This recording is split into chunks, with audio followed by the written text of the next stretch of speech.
நேரில் அனைவருக்கும் வணக்கம். ரேவதி சண்முகம் கவிஞர் சமையல் சேனல்ல இன்னைக்கு பாசி பருப்பு தோசை, ஆனா சாமையோட சேர்த்து பண்ண போறோம். சாம அரிசி, பாசி பருப்பு, உளுந்து 3 சேர்த்து ஒரு தோசை, டயட் தோசைன்னு கூட சொல்லலாம். முதல் அதுக்கு ஒரு சைட் டிஷ் பாத்தீங்க அப்படின்னா டாங்கர் அப்படின்னு செட்டிநாடு பக்கம் ஒரு நல்ல சைட் டிஷ் ஒன்று பண்ணுவாங்க. அது இட்லி, வெள்ளப்பணியாரம் எல்லாத்துக்கும் பொருந்தக்கூடியது. அதுதான் இந்த தோசைக்கு நான் பண்ண போறேன். என்ன காரணம்னா இந்த தோசைக்கு கொஞ்சம் உப்பு காரம் பிடிப்பா இருந்தா அந்த சைட் டிஷ் நல்லா இருக்குங்கிறதுனால தான் இன்னைக்கு அதை எடுத்திருக்கேன். இப்போ இதுக்கு என்னென்ன தேவைன்னு பாத்தீங்கன்னா, இன்னைக்கு நான் எடுத்துருக்கிறது 1/2 கப் அளவுக்கு பாசி பருப்பு, அதை ஊற போட்டிருக்கேன். அதுக்கு ஒரு 1/4 கப் அளவுக்கு சாமை அரிசி, அப்புறம் 2 டேபிள் ஸ்பூன் அளவுக்கு உளுந்து, 3ஐயும் நல்லா ஒரு 1 மணி நேரமா நல்லா கழுவிட்டு ஊற வச்சிருக்கேன். இதை அரைக்கணும். இதை அரைக்கும் போது இதுக்கு 3 பச்சை மிளகாய், ஒரு சின்ன துண்டு இஞ்சி, ஒரு 1/2 டீஸ்பூன் அளவுக்கு சீரகம் சேர்த்து அரைச்சிடுவேன்.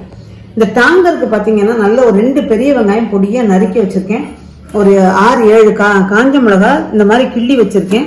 புளி கொஞ்சமா ஊற வச்சிருக்கேன். கருவேப்பிலை கொஞ்சம். இதுக்கு வெல்லம் கொஞ்சம் லாஸ்ட்ல போடுங்க. வெல்லம் எடுத்து வைக்கல, லாஸ்ட்ல வெல்லம் போடுவோம். தாளிக்கிறது கடுகு உளுந்துதான்.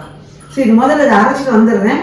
அதுக்கப்புறமா இதை ஒரு பக்கம் தாளிச்சு விடலாம், ஒரு பக்கம் தோசை ஊற்றலாம். இப்போ இந்த மாவை பாருங்க, நல்லா நைஸா அரைச்சிட்டேன். இந்த கன்சிஸ்டன்சியில இருக்கணும் மாவு. இந்த பக்கம் ஒரு கடாய் காய போட்டு வச்சிருக்கோம். இதுக்கு எண்ணெய். இந்த எண்ணெயை பத்தி சொல்லணும் அப்படின்னா வாழ்க அப்படின்னு ஒரு பிராண்டுங்க. வாழ்க அப்படின்னு ஒரு பிராண்டு. இந்த பிராண்ட்ல அவங்க எண்ணெய் கோல்ட் பிரஸ்ட் ஆயில் சொல்றாங்க இல்லையா, அந்த மாதிரி கடலை எண்ணெய், தேங்காய் எண்ணெய், நல்லெண்ணெய் எல்லாமே கொடுக்குறாங்க. அதை விட பாத்தீங்க அப்படின்னா இன்னொன்னு, இதுல வெளிநாடுகள்ல தான் பெரும்பாலும் இந்த டயட்ல இருக்கிறவங்க அவங்களும் இந்த ஸ்ப்ரே பண்ணி எண்ணெயை யூஸ் பண்ணுவாங்க. அதாவது ஒரு அளவா தான் வரும், ரொம்ப கம்மியா வரும். அந்த மாதிரி இவங்களும் ஒரு ஸ்ப்ரே கொண்டு வந்திருக்காங்க. இப்ப இந்த ஸ்ப்ரே நம்ம தோசைக்கெல்லாம் ஸ்ப்ரே பண்ணிக்கிட்டோம்னா ரொம்ப அளவு கம்மியா வரும் தோசைக்கு மாவு, அது ஒரு எண்ணெய். ஸோ இதனால இதையும் கொடுத்துருக்காங்க. இதெல்லாம் நல்லா இருக்குங்கிறதுனால இன்னைக்கு உங்களோட நான் ஷேர் பண்ணிக்கிறேன். இப்போ இந்த கடலை எண்ணெயில இருந்து நம்ம கொஞ்சம் எடுத்து தாளிச்சுப்போம்.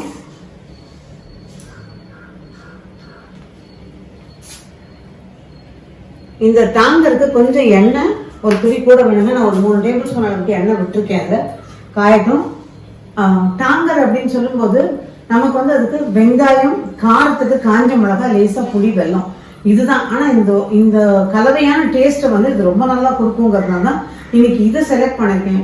யூஸ்வலா அது இட்லி, அதுக்கப்புறம் வெள்ளப்பணியாரம், இதெல்லாம் எல்லாத்துக்குமே பொருந்துன்னு சொன்னேன் இல்லையா, அந்த வகையில இந்த தோசைக்கும் உப்பு காரம் புளிப்பா இருக்கிறதுக்கு இது ரொம்ப நல்லா இருக்குங்கிறதுனால தான் இதை எடுத்திருக்கேன்.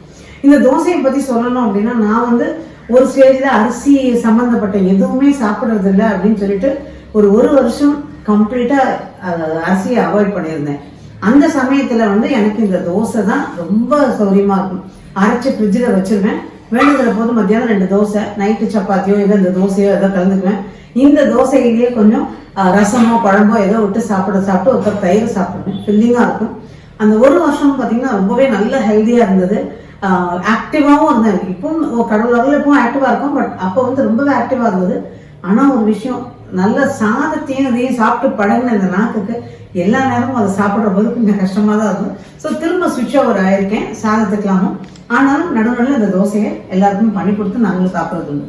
ஸோ இப்போ இதுல எண்ணெய் காஞ்சிருச்சு. இந்த எண்ணெயில கடுகு, கொஞ்சோண்டு உளுந்து,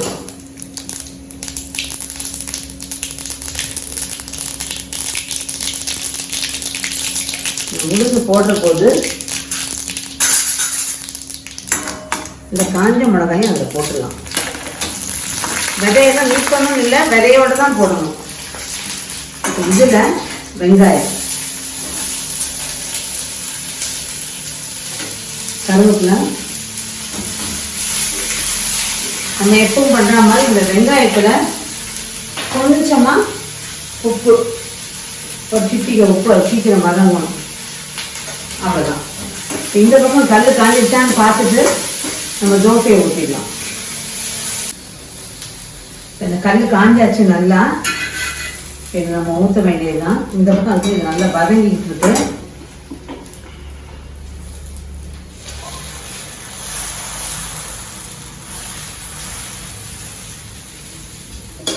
இப்போ இதுல எண்ணெயை நான் ஸ்ப்ரே பண்ண போறேன். கடலை எண்ணெய்ங்க, அது ஆக்சுவலாக ஸ்ப்ரே பண்ணும்போது கொஞ்சம் தண்ணி வச்சு ஸ்ப்ரே பண்ணணும். நம்ம லேசாக ஒரு ஜஸ்ட் ஒரு 2 ஸ்ப்ரே போதும். எண்ணெய் தேவையான அளவு அதில் வந்துடுது. தள்ளி வச்சு ஸ்ப்ரே பண்ணணும், கிட்ட வைக்காம. நம்ம இந்த டிஸ்டன்ஸ் வச்சு மெயின்டைன் பண்ணி நம்ம ஸ்ப்ரே பண்ணணும். ஒரு தடவை ஸ்ப்ரே பண்ணி காமிக்கிறேன், அவ்வளோதான்.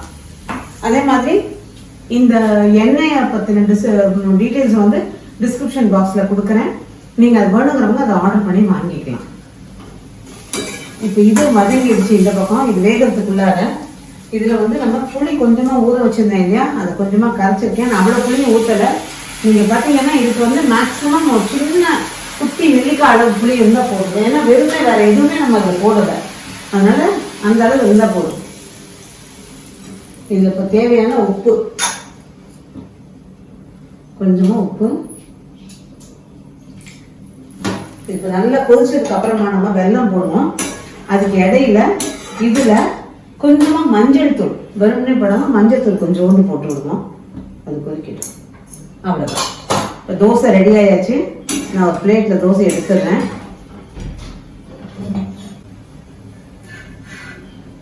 இப்போ இந்த தோசையை அப்படியே மடக்கிட்டு எடுத்துடலாம். நல்லா அருமையாக கிறிஸ்பாக நல்லா வருங்க.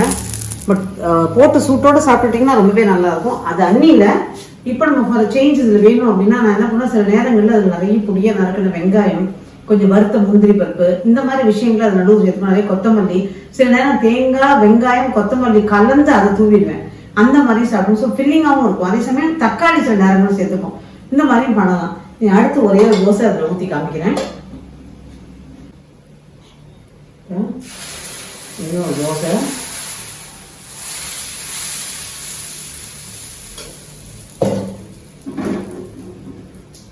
ஸ்ப்ரே பார்த்தீங்கன்னா அவ்வளோதான். இந்த பக்கம் இதுவும் நல்லா கொதிச்சுட்டு இருக்கு. இது கொஞ்சம் நேரம் மாதிரி லேசாக செவக்கும் போது எடுத்துட்டோம்னா ரொம்ப நல்லா இருக்கும். எடுத்துடுறேன். கொஞ்சம் லேசாக செவக்க விடுறேன் இந்த தோசையை. இதுக்கு இடையில நல்லா கொதிச்சிருச்சு பாருங்க. இதில் நான் வெல்லம் சேர்த்துட போறேன். வெல்லம் வந்து ஜஸ்ட் ஒரே ஒரு டீஸ்பூன் தான் நான் போட்டிருக்கேன். இந்த அளவுக்கு வெல்லம் ஒரே ஒரு டீஸ்பூன் தான், அதுக்கு மேல வேண்டாம். இப்ப ஒரு பாசிப்பருப்பு சாமி சேர்த்து செய்த தோசை நல்ல ஹெல்த்தியா புரோட்டீன் ரிச் தோசைன்னு சொல்லலாம். அதோட கூட சைட் டிஷ்ஷா டாங்கர் செஞ்சு காமிச்சிருக்கேன். நிச்சயமா நேரில் நான் உங்களுக்கு பிடிக்கும்னு நினைக்கிறேன். டயட்ல இருக்கணும்னு நினைக்கிறவங்க ஓரளவுக்கு இதை வச்சு மேனேஜ் பண்ணிக்கலாம்னு நினைக்கிறேன். அதே மாதிரி இந்த டாங்கர்ல இன்னொரு விஷயம் என்னன்னா, நான் வெங்காயம் மட்டும் போட்டிருக்கேன். விருப்பம் உள்ளவங்க பொடிய நறுக்குன்னா பூண்டும் அதோட சேர்த்து நல்லா வதக்கி பண்ணீங்கன்னா ரொம்பவே நல்லா இருக்கும். கொஞ்சம் வித்தியாசமான ஆனால் வெரி சிம்பிள் சைட் டிஷ்ஷுங்க. ட்ரை பண்ணி பார்த்து இந்த தோசையும் சைட் டிஷ்ஷும் உங்களோட வேல்யூபிள் கமெண்ட்ஸை கொடுங்க. இந்த வீடியோ பிடிச்சிருந்ததுன்னா உங்கள் ஃப்ரெண்ட்ஸுக்கு லைக் பண்ணுங்கள், ஷேர் பண்ணுங்கள். சப்ஸ்கிரைப் பண்ணணும்னு நினைக்கிறவங்க சப்ஸ்கிரைப் பண்ணுங்கள். மீண்டும் சந்திப்போம். நன்றி, வணக்கம்.